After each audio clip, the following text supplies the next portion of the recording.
آج راولپنڈی GHQ میں پاک فوج کی تاریخ کا ایک اہم اور تاریخی لمحہ دیکھا گیا۔ پاکستان کے پہلے chief of defence forces field marshal Syed Asim Munir کے اعزاز میں ایک پروکار اور شاندار تقریب کا انعقاد کیا گیا، جہاں تینوں مسلح افواج نے مل کر گارڈ آف آنر پیش کیا۔ ISPR کے مطابق آرمی، نیوی اور ایئر فورس کے چاقو چوبند دستوں نے روایتی عسکری وقار کے ساتھ فیلڈ مارشل آصم منیر کو سلامی دی۔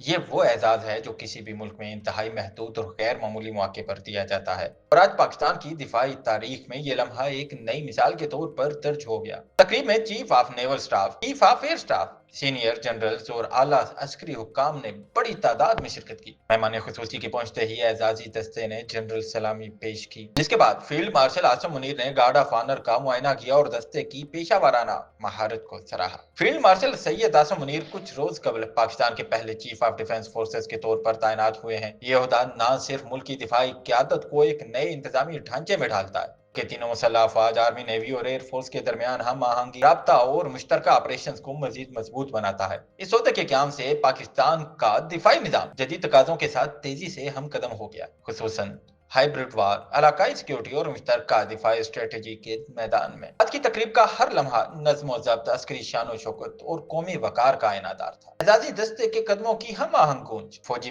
بینڈ کی دھنیں، پورے GHQ کا ماحول ایک ہی پیغام دے رہا تھا کہ پاکستان کی دفاعی قیادت متحد ہے، مضبوط ہے اور ملک کے تحفظ کے لیے ہمہ وقت تیار ہے۔ یہ دن پاکستان کی عسکری تاریخ کا ایک اہم سنگ میل ہے، جہاں پہلی بار کسی فیلڈ مارشل کو بطور chief of defence forces guard of honour پیش کیا گیا، اور یوں پاکستان نے ایک نئے دفاعی دور کا باقاعدہ آغاز کر دیا۔